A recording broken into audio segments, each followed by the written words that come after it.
Assalamualaikum warahmatullahi wabarakatuh. Selamat pagi Pak Ali Akbar dan teman-teman semuanya.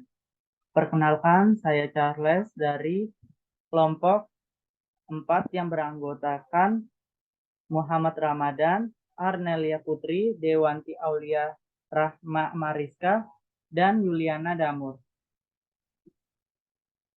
Kami akan mempresentasikan materi mengenai konsep probabilitas.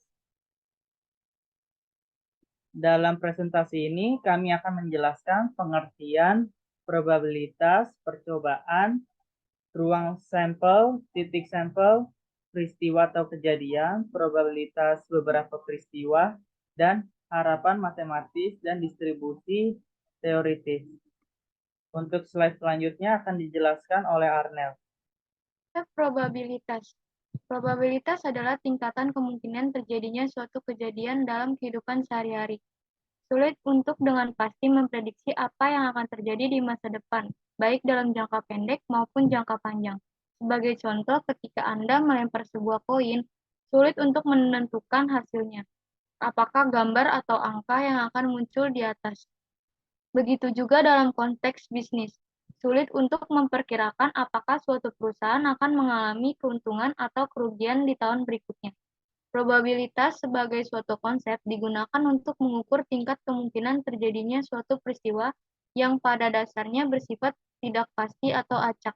Dengan konsep probabilitas ini, data sampel dapat digunakan untuk membuat kesimpulan tentang karakteristik populasi. Proses kesimpulan keseluruhan dari data sampel sering disebut induksi. Juga dengan memanfaatkan konsep probabilitas, kita mampu menghadapi tantangan untuk merespon peristiwa-peristiwa yang masih dalam taraf ketidakpastian. Probabilitas dan percobaan. Probabilitas adalah ukuran tingkat kemungkinan terjadinya suatu kejadian yang bersifat tidak pasti, baik dalam kehidupan sehari-hari maupun dalam konteks bisnis. Probabilitas adalah ukuran dari sejauh mana suatu kejadian atau hasil tertentu mungkin terjadi. Dalam konteks matematika, probabilitas adalah tingkat angka atau antara 0 dan 1 di mana 0 berarti kejadian tersebut pasti tidak terjadi dan 1 berarti kejadian tersebut pasti terjadi. Semakin dekat nilai probabilitas ke 1, semakin besar kemungkinan kejadian tersebut terjadi. Percobaan atau disebut juga eksperimen dari bahasa Latin experiri yang berarti menguji coba adalah suatu proses atau situasi yang menghasilkan beberapa hasil yang dapat diobservasi. Contoh percobaan meliputi melempar koin, menggulung dadu, mengambil kartu dari deks, dan sebagainya. Hasil dari percobaan disebut sebagai hasil-hasil atau sampel ruang sampel. Dalam probabilitas terdapat 3 konsep utama. Yang pertama, eksperimen. Sebuah tindakan atau proses yang menghasilkan hasil yang berbeda. Hasil-hasil yang mungkin terjadi sebagai akibat dari eksperimen. Ketiga, kejadian atau peristiwa. Kumpulan hasil yang memenuhi kriteria tertentu. Probabilitas diukur dalam skala antara 0 dan 1, di mana nilai mendekati 0 menunjukkan kemungkinan sangat kecil atau bahkan tidak mungkin. Sedangkan nilai mendekati 1 menunjukkan kemungkinan besar atau bahkan pasti tidak terjadi. Probabilitas membantu kita memahami tingkat ketidakpastian dalam berbagai konteks, seperti hasil pelemparan koin, respon permintaan dalam bisnis, atau hasil dadu, sehingga kita dapat merencanakan langkah-langkah yang lebih tepat. Jenis-jenis pendekatan probabilitas. Yang pertama, pendekatan klasik. Probabilitas diukur sebagai hasil bagi jumlah peristiwa yang diinginkan dengan total kemungkinan peristiwa yang mungkin terjadi. Kedua, pendekatan frekuensi relatif.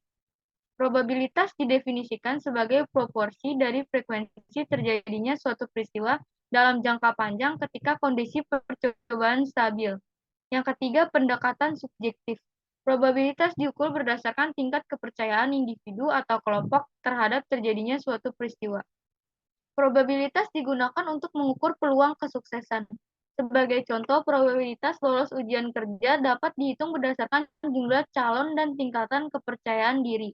Aturan dasar probabilitas seperti aturan penjumlahan digunakan untuk menghitung probabilitas peristiwa yang terjadi bersamaan atau tidak bersamaan dalam situasi kompleks.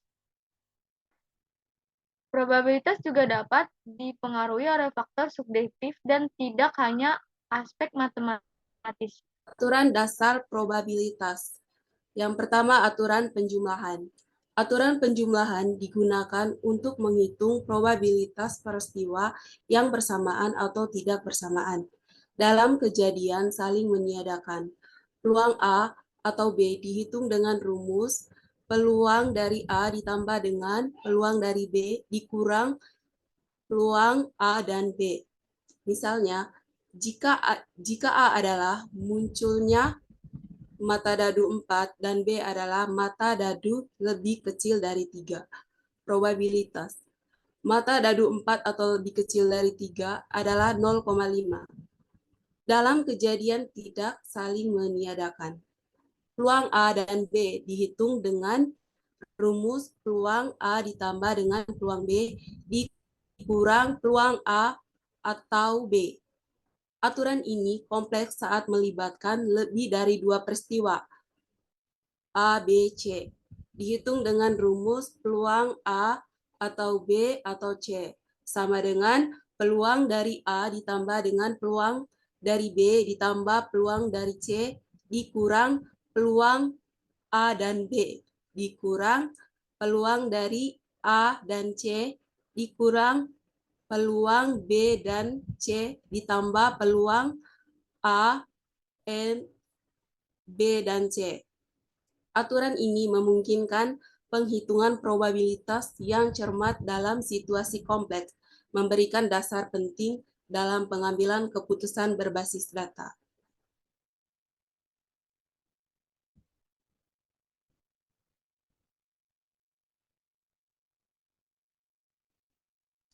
Kedua, aturan perkalian. Aturan perkalian dalam probabilitas memiliki dua jenis tergantung pada hubungan antara kejadian, yaitu kejadian tidak bebas dan kejadian bebas. Yang pertama, kejadian tidak bebas. Probabilitas bersyarat mengukur kemungkinan terjadinya satu peristiwa dengan syarat peristiwa lain terjadi, di mana keduanya saling mempengaruhi. Dihitung sebagai peluang B setelah dari peluang A. Probabilitas gabung mengukur kemungkinan terjadinya dua atau lebih peristiwa secara bersamaan, dihitung sebagai peluang A dan B sama dengan peluang dari A dikali dengan peluang B sebelum kejadian A.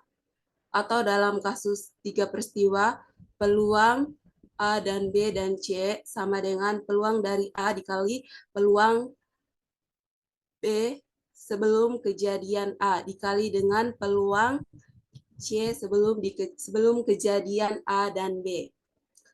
Probabilitas marginal mengukur kemungkinan terjadinya suatu peristiwa yang tidak bergantung pada peristiwa lain.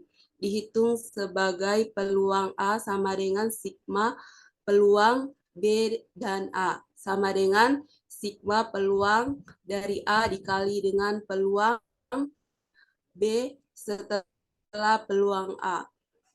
Kejadian bebas.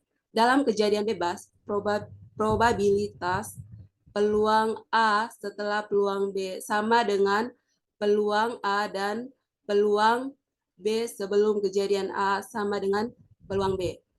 Probabilitas kejadian gabungan dalam kejadian bebas dihitung dengan perkalian, yaitu peluang A dan B sama dengan peluang dari A dikali peluang dari B.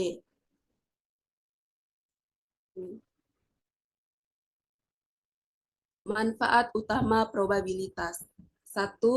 Membantu pengambilan keputusan yang lebih tepat. Probabilitas membantu peneliti mengukur, memodelkan, dan mengantisipasi kemungkinan hasil berdasarkan data yang ada, meskipun dalam situasi ketidakpastian. 2. Menarik kesimpulan tentang hipotesis populasi. Teori probabilitas memungkinkan peneliti untuk mengevaluasi dan menarik kesimpulan yang akurat tentang hipotesis yang berkaitan dengan populasi. Probabilitas memberikan alat statistik yang kuat untuk mengukur tingkat keyakinan dalam kesimpulan berdasarkan data sampel. 3. Mengukur derajat. Ketidakpastian dalam analisis sampel populasi. Probabilitas digunakan untuk mengukur tingkat ketidakpastian dalam analisis sampel yang mewakili populasi lebih besar, terutama dalam survei dan penelitian statistik. Ini memungkinkan pengambilan keputusan berdasarkan informasi yang dapat diandalkan.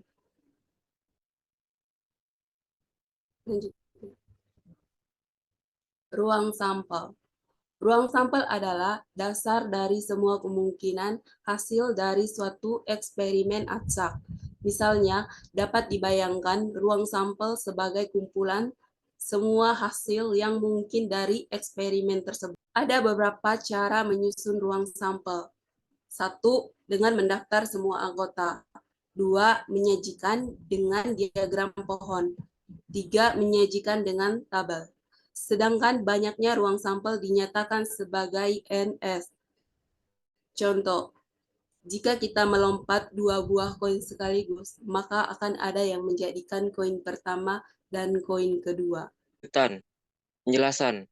Misalkan koin pertama muncul sisi angka A, dari koin kedua muncul sisi gambar G. Maka dari pelemparan tersebut, hasil yang mau terjadi adalah percobaan. Pelemparan 2 koin. Katakan koin 1 dan koin 2 dapat dinyatakan dalam bentuk pasangan I atau J, di mana I sama dengan titik yang tampak dari koin 1 dan J sama dengan titik yang tampak dari koin 2. Ruang sampel atau kumpulan pasangan IJ, yaitu S sama dengan AG, GA, AA, atau GG. Titik sampel anggota-anggota dari himpunan S yaitu AG, GA, AA, atau GG. Kejadian 1. Sekurang-kurangnya muncul satu sisi gambar GA, AG, dan GG. 2. Tidak ada sisi gambar yang muncul sama dengan AA. 3. Muncul sisi yang sama, yaitu AA dan GG. Sehingga N atau S, yaitu banyaknya unsur dalam ruang sampel S, maka N atau S sama dengan 4. Titik sampel adalah elemen individual dalam ruang sampel. Dengan kata lain, setiap titik sampel adalah salah satu hasil spesifik yang mungkin terjadi dalam eksperimen acak. Contoh, misalkan kita tertarik pada suatu pelemparan sepasang dadu, berilah tanda untuk dadu pertama, dan yang lainnya beri tanda dadu kedua. Dalam hal ini disebut, percobaannya adalah pelemparan sepasang dadu pertama dan dadu kedua. Hasilnya dapat dinyatakan sebagai pasangan I atau J, di mana I sama dengan titik yang tampak pada dadu pertama dan J titik yang tampak dari dadu kedua. Ruang sampel kumpulan dari pasangan I dan J, di mana I sama dengan 1, 2, atau 6, dan J sama dengan 1, 2, seterusnya sampai 6 ya. Hasilnya sebagai berikut.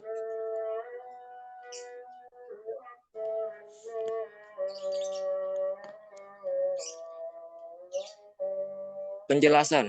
Titik sampel anggota-anggota dari S titik sampel, maka N atau S sama dengan 36. Kemudian pandanglah suatu kejadian. A sama dengan kejadian jumlah titik yang tampak adalah 7, sama dengan 16, 25, 34, 43, 52, dan 61. B sama dengan kejadian bahwa titik kedua dadu sama dengan 11, 22, 33, 33, 44, 55, dan 66. Cara-cara pengambilan sampel ini disebut dengan teknik sampling. Teknik sampling adalah teknik atau metode untuk memilih dan mengambil unsur-unsur atau anggota-anggota dari populasi untuk digunakan sebagai sampel secara representatif. Teknik sampling banyak menggunakan teori probabilitas, sehingga berdasarkan tekniknya dikategorikan menjadi dua, disebut probability sampling dan non-probability sampling. Peristiwa atau kejadian. Peristiwa atau kejadian adalah himpunan bagian dari ruang sampel pada suatu percobaan atau hasil yang dimaksud dari percobaan yang bersangkutan. Kejadian dinotasikan dengan satu huruf kapital seperti A, B, C, sampai Z. Kejadian dibedakan menjadi dua macam. Yang pertama, kejadian sederhana. Kejadian sederhana yaitu suatu kejadian yang hanya memiliki satu titik. Misal, kejadian munculnya mata uang dadu bilangan prima genap pada pelemparan sebuah dadu, yaitu 2. Kejadian majmuk yaitu kejadian yang memiliki mata dadu bilangan ganjil pada pelemparan sebuah dadu, yaitu angka 1, 3, dan 5. Contoh, pada pelemparan dadu berisi 6 sekaligus sebanyak 1 kali, tentukan kejadian muncul mata dadu berjumlah 6. Seperti yang sudah tertera pada tabel di samping, kejadian muncul mata dadu berjumlah 6. 1 dan 5, 2 dan 4, 3 dan 3, 4 dan 2, 5 dan 1.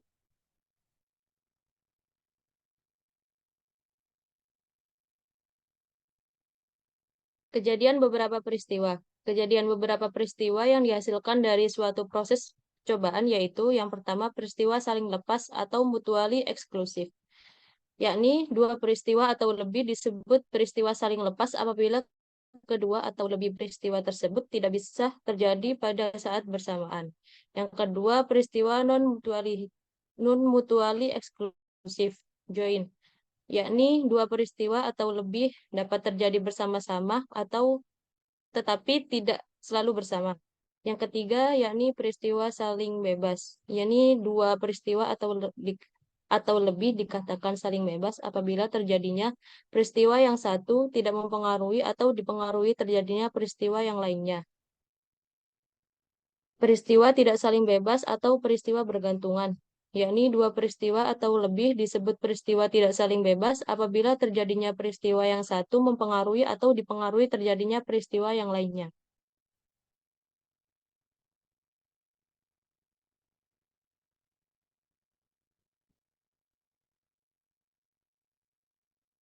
Selanjutnya, harapan matematis. Harapan matematis atau nilai harapan adalah jumlah semua hasil perkalian antara nilai variabel acak dengan probabilitas yang bersesuai dengan nilai tersebut. Di dalam teori pengambilan keputusan, nilai harapan payoff merupakan salah satu kriteria untuk dasar pengambilan keputusan. Nilai harapan payoff merupakan kriteria keputusan dalam keadaan ada resiko yang sangat penting. Jika X sama dengan variabel acak atau random variable, maka nilai yang diambil oleh X sukar diramalkan sebab nilai tersebut tidak pasti. Maka dapat dirumuskan, yakni E dikali X sama dengan sigma I sama dengan 1 sampai N dikali XI dikali P dikali XI. Harapan matematis digunakan secara luas dalam teori probabilitas, statistika, dan berbagai cabang ilmu lainnya untuk membuat prediksi dan analisis berdasarkan data acak.